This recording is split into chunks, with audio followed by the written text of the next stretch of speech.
ہاں، آپ سے ایک بات پوچھنا تھی۔ اس نے نظریں جھکائے جھکائے کہا۔ پوچھو۔ آپ مجھ سے ناراض ہیں؟ کیا یہی بات پوچھنا تھی؟ حلابہ نے سادگی سے کہا، نہیں اشبا، میں بے حد پریشان ہوں، مجھے بتائیں میں کیا کروں؟ آپ نے مجھے ایسی الجھن میں ڈال دیا ہے جس کا کوئی حل ہی نہیں۔ اشبا نے کہا، تو پھر ایسی الجھن میں سر کھلانے کا کیا فائدہ؟ حلابہ بولی، آپ یہ خفگی میں کہہ رہے ہیں؟ اشبا تلخی سے بولا، مجھے کسی سے خفا ہونے کا کوئی حق نہیں ہے۔ حلابہ نے عاجزی سے کہا، اشبا آپ مجھ سے کہیں بہتر جانتے ہیں، مجھے بتائیں یہ سب کیسے ہو سکتا ہے؟ حلابہ دیر تک اشبا سے مصروف گفتگو رہی، دونوں میں پہلے چند تلخ باتیں ہوئیں، پھر حلابہ سسکنے لگی۔ اشبا نے نرم رویہ اختیار کیا، اس نے دلائل دیے، نئے زاویوں سے حلابہ کو سمجھانے کی کوشش کی۔ رات ڈھلے تک ان میں یہ اہم اور سنگین گفتگو جاری رہی۔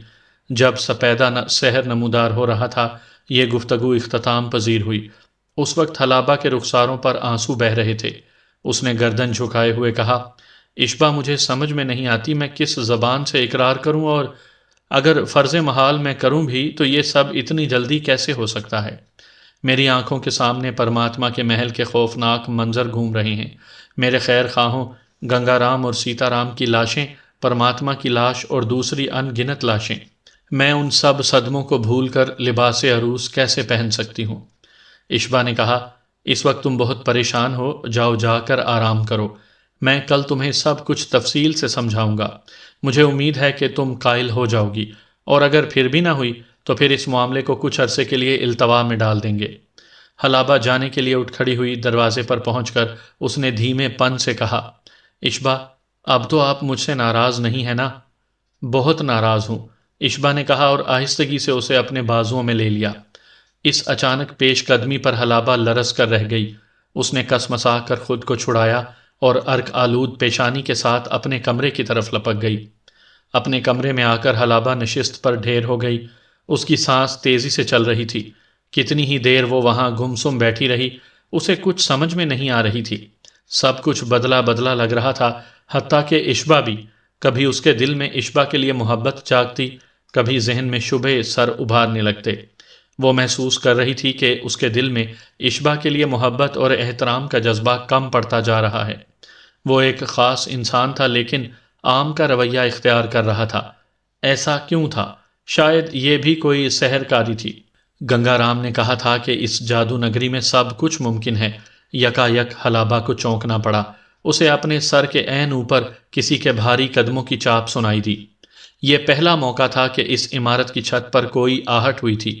اگر بات صرف اتنی ہوتی تو حلابہ کا چہرہ یوں اپنا رنگ نہ بدلتا، لیکن بات اس سے بھی بڑھ کر کچھ اور تھی۔ حلابہ کو ایک مدھم آواز سنائی دی، جیسے بھدی آوازوں والے دو افراد مل کر نوحہ کر رہے ہوں۔ یہ پراسرار اور کری آواز حلابہ نے اس سے پہلے بھی سنی تھی، پرماتما کے محل میں شیشے کی طویل راہداری میں جہاں گھنٹیاں بجتی رہتی تھیں۔ یہ دو سروں والے راما جن کی آواز تھی، وہی راما جن دو منہا جس کے بارے میں چند روز پہلے رنگا چماری نے اسے بتایا تھا کہ وہ کوسوں دور سے اپنے شکار کی بو سونگھ لیتا ہے۔ حلابہ دم بخود یہ آواز سن رہی تھی۔ چند کنیزیں بھی اس کمرے میں موجود تھیں، وہ بھی آواز سن کر سراسیمہ ہو گئی تھیں۔ ان سب کی آنکھیں چھت پر لگی ہوئی تھیں اور کان راما جن کے بھاری قدموں کی چاپ پر۔ چند لمحے تک یہ آوازیں آتی رہیں، پھر دھیرے دھیرے معدوم ہو گئیں۔ دو سروں والا خوفناک انسان اس عمارت کی چھت پر گھومنے کے بعد کسی اور جانب چلا گیا تھا۔ کنیزوں کے چہرے پر رونق آ گئی، وہ آپس میں چہ مگوئیاں کرنے لگیں۔ حلابہ نے بھی ایک طرح کا اطمینان محسوس کیا۔ وہ جانتی تھی اس موضوع پر کنیزوں سے بات کرنا فضول ہے۔ افتیلا جام انہیں ہر طرح خاموشی کا پابند کر چکا تھا۔ وہ رات بھر کی جاگی اور تھکی ہوئی تھی۔ یوں ہی کمر سیدھی کرنے کے مسحری پر دراز ہوئی اور نیند نے اسے آ دبوچا۔ دوبارہ آنکھ کھلی تو کنیزوں نے اسے بتایا کہ دوپہر ہو چکی ہے۔ نہ جانے کیا بات تھی کہ سو کر بھی حلابہ کا خمار نہیں ٹوٹتا تھا۔ وہ ہر وقت سوئی سوئی اور کھوئی کھوئی رہتی تھی۔ افتیلا جام ابھی تک واپس نہیں لوٹا تھا۔ رات کے واقعات کے بارے میں سوچتی ہوئی وہ تالاب کی جانب چل دی۔ شفاف پانی کا یہ چھوٹا سا تالاب صرف حلابہ کے غسل کے لیے مخصوص تھا۔ اس کے چاروں جانب 3 گز اونچی چار دیواری تھی۔ حلابہ کا لباس بھی وہاں ہر وقت موجود رہتا تھا۔ وہ پانی میں اتر کر نہانے لگی۔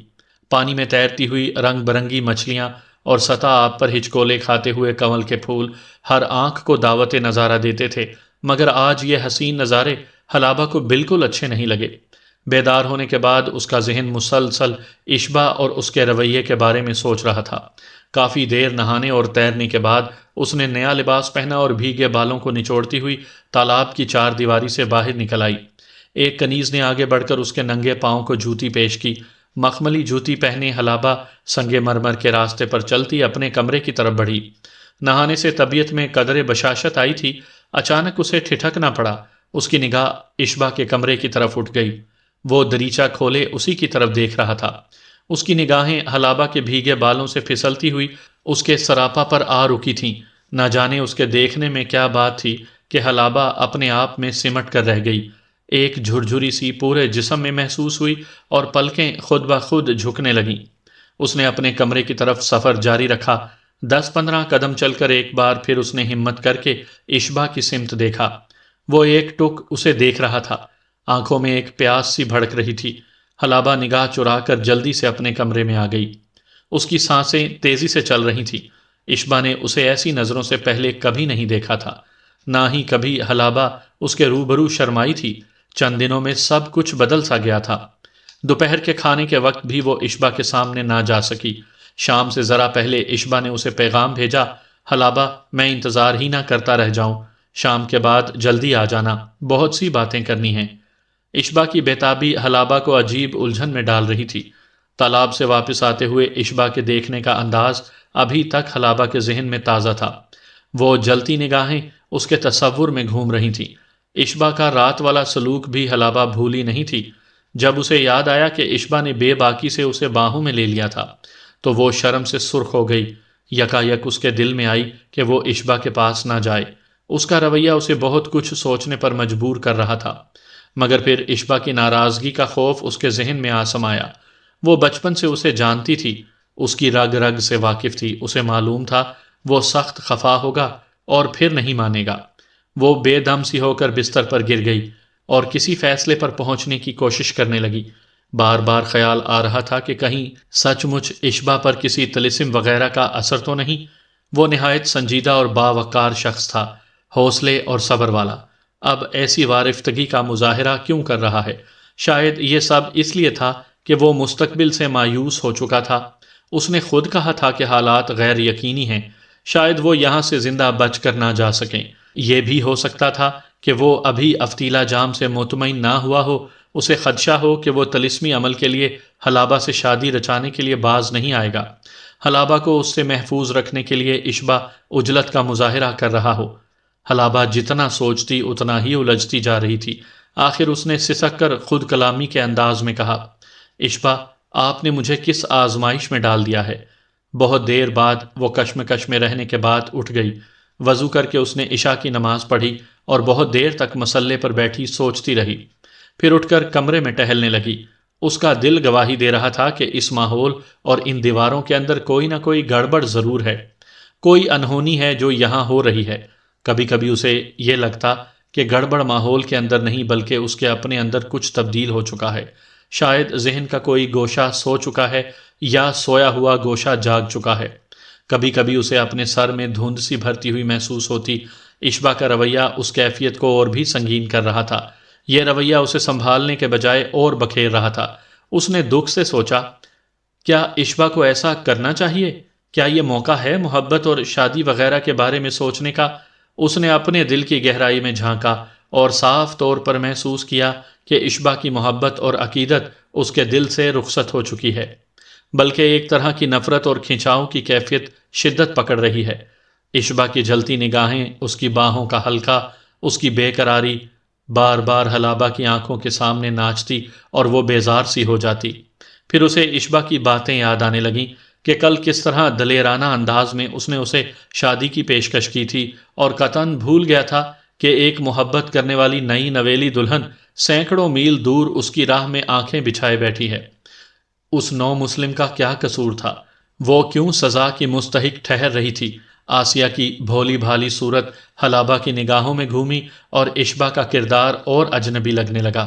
سخت تذبذب کے عالم میں وہ خواب گاہ سے نکلی اور ایک روش پر ٹہلتی ہوئی فواروں والے حوض کی طرف نکل آئی۔ اندھیرا گہرا ہو چکا تھا، تاہم برآمدوں میں، دالانوں میں خادمین کی چہل پہل جاری تھی۔ ایک کونے سے حلابہ کو اس مغنی کی آواز آئی جو اکثر راتوں میں درد بھری لے میں گایا کرتا تھا۔ اپنوں کی جدائی نے مجھے خاک کر دیا، میں دیوانی ہوا کے ساتھ صحرا صحرا اڑتا رہا، میں کہ شاہ کے تاج کا موتی تھا، گلی گلی لوگوں کے قدموں میں رلتا رہا۔ میرے چاہنے والے مجھے جگا کر سو گئے، جانے کن محفلوں کی جان ہو گئے۔ حلابہ کھوئی کھوئی سی اس مغنی کی طرف چلی گئی۔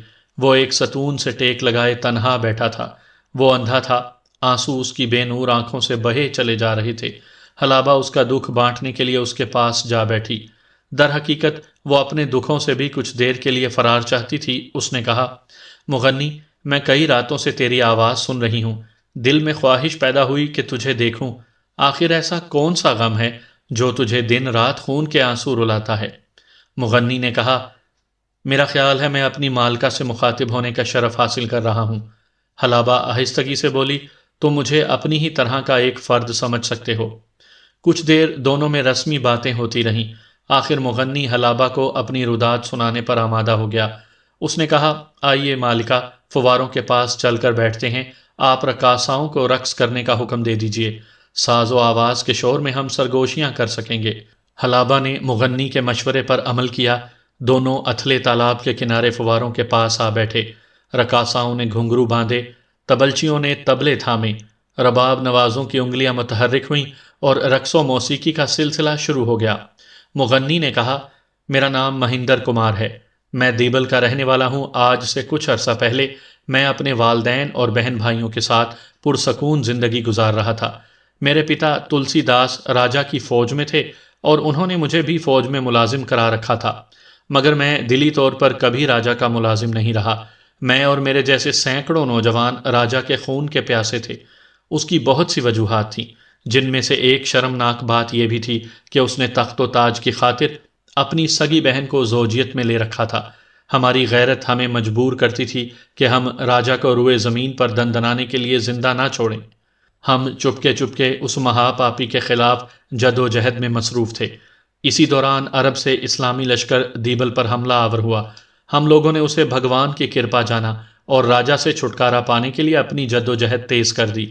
انہی دنوں میری ملاقات اشبا نامی نوجوان سے ہوئی۔ یہ ایک شیر دل مسلمان مجاہد تھا۔ میں اس کے کردار سے اتنا متاثر ہوا کہ مسلمانوں کی خاطر ہر قربانی دینے کو تیار ہو گیا۔ دیبل کی فیصلہ کن جنگ سے 2 روز پہلے میں شہر کے بارے میں اہم راز لے کر مسلمانوں کے پڑاؤ میں جا پہنچا۔ یہاں مجھے عظیم سپہ سالار محمد بن قاسم سے ملنے کا شرف حاصل ہوا۔ میں نے دیبل کی جنگ میں مسلمانوں کی طرف سے کھلم کھلا حصہ لیا۔ میری ایک ہی خواہش تھی کہ میں کسی طرح راجہ داہر کا سر تن سے جدا کر سکوں۔ اپنی اس کوشش میں میں اپنی صفوں سے بچھڑ کر بہت آگے چلا گیا۔ راجہ داہر اپنے 25,000 سپاہیوں کے ساتھ قلعے سے فرار ہو رہا تھا۔ میں ان لوگوں میں شامل ہو کر داہر کے نزدیک تر پہنچ گیا۔ میں نے داہر پر حملہ بھی کیا، مگر اس سے پہلے کہ میں اس پر کوئی کارگر حملہ کر سکتا، مجھے پکڑ لیا گیا۔ حلابہ سے اب صبر کرنا مشکل ہو رہا تھا۔ مغنی کی زبان سے اشبا اور محمد بن قاسم کا نام سن کر اس کے ذہن میں آندھیاں چلنے لگی تھیں۔ اس نے مغنی کی بات کاٹتے ہوئے پوچھا، کہیں تم آشا کے بھائی تو نہیں ہو؟ آشا کا نام سن کر مہندر اچھل پڑا۔ اس نے سر گھما کر بے نور آنکھیں حلابہ کی طرف کیں، پھر لرزاں آواز میں بولا، کون ہیں آپ؟ آشا کے بارے میں کیسے جانتی ہیں؟ کہاں سے آئی ہیں آپ؟ حلابہ نے کہا، فی الحال میں تمہیں اتنا بتا سکتی ہوں کہ میں تمہاری دشمن نہیں، دوست ہوں، اور جس اشبا کا تم نے ذکر کیا ہے میں اسی کے وطن اور گاؤں کی رہنے والی ہوں۔ مہندر کی آنکھوں میں بے اختیار آنسو گرنے لگے۔ اس نے کانپتے ہاتھوں سے اس کا دامن تھام لیا اور بولا، مالکن، بھگوان کے لیے مجھے بتائیں میرے گھر والے کہاں ہیں، کیسے ہیں، آشا کیسی ہے، دیپک کیسا ہے، وہ دیبل میں ہیں یا دیبل چھوڑ چکے ہیں، مسلمان فوج اب کہاں ہے، راجہ داہر کے ساتھ کیا بیتی ہے، اور میں کہاں ہوں، یہ جگہ کون سی ہے؟ مہندر نے اتنی عجلت میں اتنے زیادہ سوالات کر دیے کہ حلابہ کوئی جواب نہ دے سکی۔ اس نے مہندر کو تسلی دیتے ہوئے کہا، مہندر، میں تمہارے سب سوالوں کا جواب تفصیل سے دوں گی، پہلے تم اپنی روداد مکمل کر لو۔ مہندر نے بعد کے واقعات جلدی جلدی کچھ اس طرح بیان کیے۔ راجہ داہر مجھے ایک خطرناک قیدی کے طور پر نیرون کوٹ کی طرف لے جا رہا تھا کہ ایک رات مسلمانوں کے شب خون کی افواہ پھیلی۔ دیبل کی شکست خوردہ سینہ میں کھلبلی مچ گئی۔ زبردست افراتفری مچی اور میں اس بھگدڑ میں ایک پہرے دار کو قتل کر کے بھاگ نکلا۔ میری منزل نامعلوم تھی اور راست بھی نامعلوم۔ میں پورے 2 روز گھوڑے کی پیٹھ پر رہا اور سفر کرتا رہا۔ آخر مجھ پر یہ خوفناک راز کھلا کہ میں صحرائے تھر میں راستہ کھو بیٹھا ہوں۔ تیسرے روز میں نے اپنے گھوڑے کو ذبح کیا اور 2 دن اس کے خون اور گوشت پر گزارا کیا۔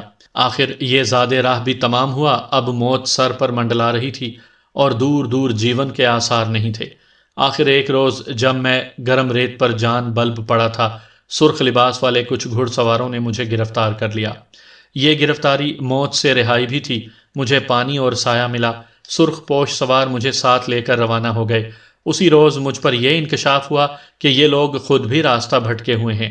جیون جی آشا دوبارہ موت کی نراشا میں ڈھل گئی۔ لیکن موت میرے بھاگوں میں نہیں تھی۔ مجھے اندھا ہو کر اس قید خانے کی دیواروں میں بھٹکنا تھا اور اپنے بچھڑے ہوں کو یاد کرنا تھا۔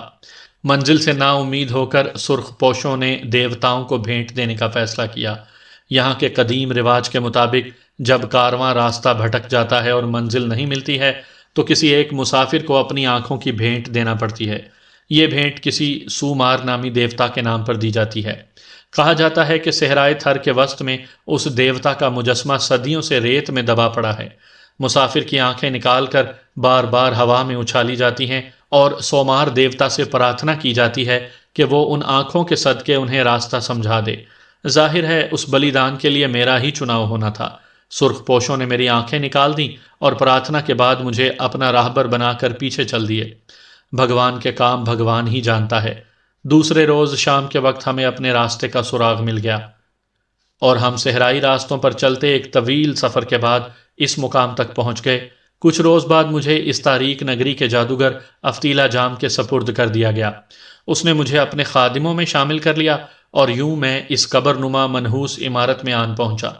مہندر کی بات ختم ہوئی تو حلابہ نے کہا، مہندر مجھے ایک بات بتاؤ، تم اشبا کی آواز پہچان سکتے ہو؟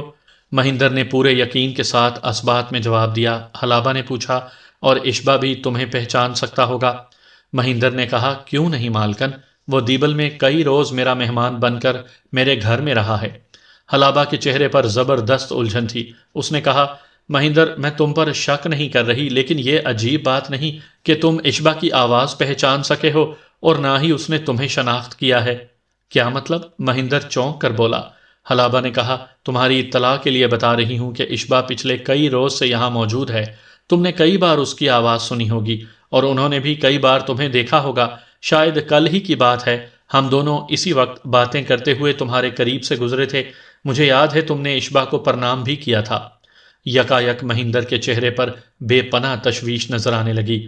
وہ گھمبیر لہجے میں بڑبڑایا، اس کا مطلب ہے میرا اندیشہ درست تھا۔ کیسا اندیشہ؟ حلابہ نے پوچھا۔ مہندر نے اپنی آواز کچھ اور دھیمی کر لی۔ مالکن، آپ میری بات کا وشواس نہیں کریں گی، لیکن جو حقیقت ہے وہی آپ کو بتا رہا ہوں۔ آپ کو زبردست دھوکہ ہو رہا ہے۔ بھائی اشبا نہ کبھی یہاں تھے نہ ہیں۔ حلابہ کو محسوس ہوا کہ اس کا سر گھومنے لگا ہے۔ وہ حیرت سے بولی، یہ تم کیا کہہ رہے ہو؟ میں اشبا کو بھی نہیں پہچان سکتی؟ مہندر بولا، آپ پہچان سکتی ہیں، لیکن آپ کا ذہن آپ کے اختیار میں نہیں۔ آپ مجھے ایک بات بتائیں کہ کیا آپ پر ہر وقت نیند کا غلبہ نہیں رہتا؟ کیا آپ کو ہر چیز بدلی بدلی نظر نہیں آتی؟ حلابہ نے اپنی کیفیت پر غور کیا تو اسے مہندر کی باتوں میں سچائی کی جھلک نظر آئی۔ وہ بولی، تم کہنا کیا چاہتے ہو؟ مہندر نے سنسنی خیز لہجے میں کہا، مالکن حقیقت یہ ہے کہ آپ سحر کے اثر ہیں۔ آپ وہی دیکھ رہی ہیں جو افتیلا رام آپ کو دکھا رہا ہے۔ اپنی نظر پر آپ کا اختیار نہیں۔ حلابہ چلا کر بولی، میں ان باتوں کو نہیں مانتی۔ مہندر نے ادب سے کہا، آپ کے ماننے یا نہ ماننے سے فرق نہیں پڑتا۔ حقیقت یہی ہے کہ اشبا بھائی کا اس عمارت میں کوئی وجود نہیں۔ حلابہ نے دونوں ہاتھوں سے اپنا سر تھام لیا۔ اسے محسوس ہوا جیسے اس کے گرد ہر چیز چکرا رہی ہے۔ اسے اشبا کی باہوں کی گرفت یاد آئی، اس کی عجیب و غریب باتیں یاد آئیں۔ وہ کراہ کر بولی، تو پھر وہ کون ہے جسے کل تم نے پرنام کیا تھا، جو میرے ساتھ تمہارے سامنے سے گزرا تھا؟ مہندر نے پورے یقین اور اعتماد سے کہا، وہ افتیلا جام تھا، میں اس کے قدموں کی چاپ سے لے کر اس کی آواز اور اس کے لب و لہجے تک کو پہچانتا ہوں۔ حلابہ کے کانوں میں جیسے دھماکے ہو رہے تھے، وہ زرد ہوتی جا رہی تھی۔ مہندر نے کہا، مالکن، جہاں تک میرا خیال ہے افتیلا جام نے آپ کو کسی خصوصی مقصد کے لیے مسحور کر رکھا ہے۔ اس کی آنکھوں میں بے پناہ طاقت ہے، اگر آپ کو زندگی اور آبرو عزیز ہے تو اس کے قریب ہرگز نہ جائیں۔ وہ کانوں پر ہاتھ رکھ کر چیخی تھی، یہ سب جھوٹ ہے، جھوٹ ہے۔ ساز خاموش ہو گئے، رقاصاؤں کے پاؤں تھم گئے، مغنیوں نے گانا روک دیا۔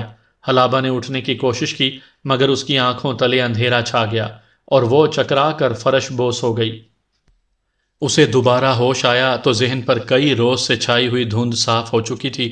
وہ اپنے کمرے میں تھی۔ سب سے پہلا خیال اس کے ذہن میں یہی آیا کہ عشبہ دراصل عشبہ نہیں تھا۔ اس احساس نے اس کے دل کو ایک طرح کے اطمینان اور سکون سے بھر دیا۔ اس اطمینان اور سکون کو وہ کوئی نام نہ دے سکتی تھی۔ اس نے کمرے کا جائزہ لیا۔ 4 خادمائیں اس کے سرہانے مؤدب کھڑی تھیں۔ رنگا چماری بھی وہیں موجود تھی، مگر حلابہ نے محسوس کیا کہ ان سب کے چہرے بہت خوف زدہ ہیں اور وہ تشویشناک نظروں سے چھت کو گھور رہی ہیں۔ اور پھر حلابہ ساری بات سمجھ گئی اور اس کے ساتھ ہی اس کے جسم میں بھی خوف کی لہر دوڑ گئی۔ عمارت کی چھت سے ایک بار پھر بھاری قدموں کی چاپ اور 2 آوازوں کا نوحہ سنائی دے رہا تھا۔ پرماتما کا ہلاکت خیز پالتو درندہ راما جن وہاں موجود تھا۔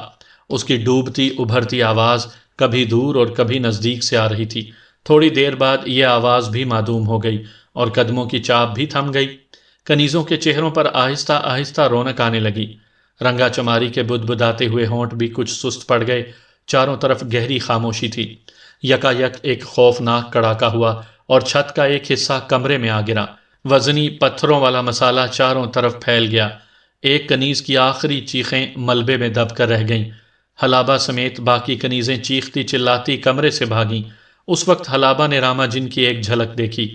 وہ چھت کے سوراخ سے کود کر اندر آ رہا تھا۔ یہ ایک لرزہ خیز منظر تھا۔ حلابہ پہلے ایک برآمدے سے سیدھی بھاگتی چلی گئی، پھر اس نے ایک خوفزدہ ملازم سے تلوار کھینچی اور ایک بڑے ستون کی آڑ میں ہو گئی۔ 2 سروں والا قوی ہیکل درندہ چاروں طرف پھنکارتا پھر رہا تھا۔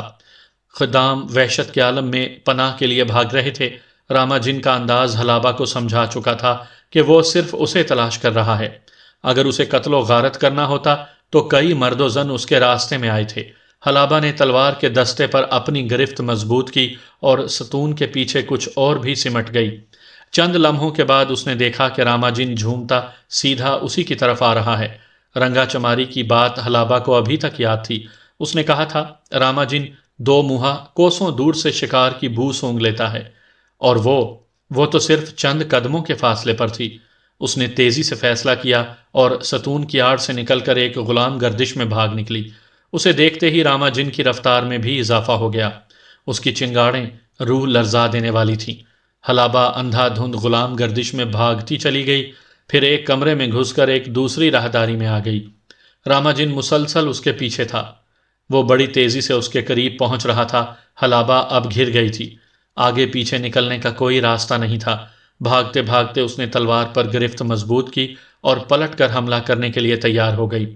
تاہم ایک آواز نے اس کے ساتھ ساتھ راما جن کو بھی ٹھٹکا دیا۔ حلابہ نے سر گھما کر دیکھا۔ بالکنی میں افتیلا جام سیاہ لبادہ پہنے کھڑا تھا۔ مکھیاں اس کے سر پر منڈلا رہی تھیں۔ اس نے ہاتھوں کو حرکت دی۔ راما جن کے پاؤں کے پاس نیلے شعلے بلند ہوئے اور چھت تک پہنچنے لگے۔ حلابہ اس سے پہلے بھی ایسے مناظر دیکھ چکی تھی، لہٰذا اسے زیادہ حیرت نہیں ہوئی۔ راما جن چنگھاڑتا ہوا چند قدم پیچھے ہٹ گیا۔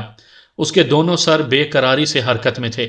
نگاہیں بدستور حلابہ پر جمی تھیں۔ لگتا تھا وہ شعلوں میں سے راستہ تلاش کرنے کی کوشش کر رہا ہے۔ اس وقت بغلی دروازہ دھماکے سے کھلا اور روبل کمار زرد پوش سپاہیوں کی بھاری جمعیت کے ساتھ اندر داخل ہوا۔ اس نے راما جن کو عجیب زبان میں حکم دیا۔ راما جن کا اشتعال ماند پڑنے لگا اور وہ چند قدم مزید پیچھے ہٹ گیا۔ شعلے چھت کو چھونے کے بعد اب سرد پڑتے جا رہے تھے۔ روبل کمار نے بڑی تعظیم کے ساتھ افتیلا جام کو پرنام کیا اور مؤدب لہجے میں بولا، ساحر اعظم، اس پوشیدہ ٹھکانے پر بے وقت مداخلت کی معافی چاہتا ہوں۔ اس کے لہجے کا طنز موقع پر موجود ہر شخص کو محسوس کر رہا تھا۔ افتیلا جام کے چہرے پر زلزلے نمودار ہو رہے تھے۔ حلابہ نے محسوس کیا کہ سیاہ طلسمی لبادے کے اندر اس کا سارا وجود لرز رہا ہے۔ روبل کمار نے حلابہ کی طرف دیکھتے ہوئے کہا، مجھے پہلے ہی شبہ تھا یہ لڑکی ساحر اعظم کی شہرت کو داغدار کرنے کی کوشش کرے گی۔ مجھے حیرانی ہو رہی ہے کہ یہ ایسی جگہ بھی پہنچ چکی ہے جس کا علم لازوال پرماتما کو بھی شاید ہی ہو۔ روبل کمار کے طنز کی کاٹ اب افتیلا جام کے لیے ناقابل برداشت تھی۔ اس نے غرا کر کہا، روبل کمار کیا چاہتے ہو؟ اپنا مقصد بیان کرو۔ روبل کمار نے کہا، محترم ساحر، فی الحال تو میں صرف اس لڑکی کو لے جانا چاہوں گا، اس کے بعد جیسے جیسے پرماتما حکم صادر کرتے جائیں گے ہم آپ کو بتاتے جائیں گے۔ روبل کمار کے شائستہ لہجے میں ان گنت دھمکیاں چھپی ہوئی تھیں۔ اس کی چمکیلی آنکھوں میں افتیلا جام کے لیے عداوت ہی عداوت تھی۔ افتیلا جام پرسوچ نگاہوں سے اس کی طرف دیکھ رہا تھا۔ اس نے کہا، اگر میں اس لڑکی کو بھیجنے سے انکار کر دوں تو؟ روبل بولا، میں آشا کرتا ہوں کہ ساحر اعظم مجھے کسی بڑی آزمائش میں نہیں ڈالیں گے۔ مجھے پرماتما کی طرف سے ہر صورت لڑکی پیش کرنے کا حکم ہے۔ تو پھر میں انکار کرتا ہوں، افتیلا جام نے خوفناک لہجے میں کہا۔ افتیلا جام کا دو ٹوک جواب سن کر روبل کمار کا لہجہ اچانک بدل گیا۔ وہ تیزی سے بولا، افتیلا جام، ایک بات یاد رکھنا، ہوش مندی سے کام لینا اور اپنا کوئی شعبدہ استعمال کرنے کی کوشش مت کرنا۔ اگر ہمیں کوئی نقصان پہنچا تو لازوال پرماتما براہ راست تم پر عذاب نازل کرے گا، اور تم تو جانتے ہی ہو کہ پرماتما کے عذاب کا کیا مطلب ہے۔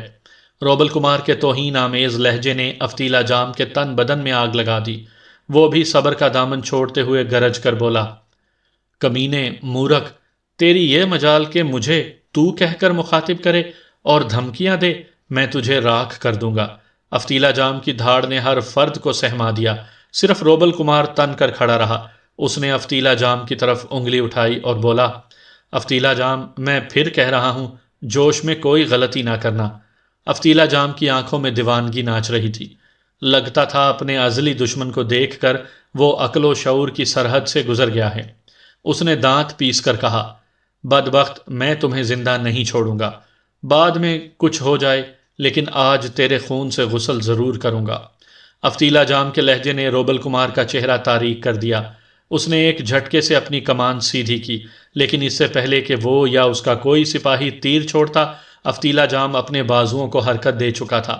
دھماکوں کے ساتھ فرش سے شعلے اٹھے اور روبل کمار سمیت تمام زرد پوش اس کی زد میں آ گئے۔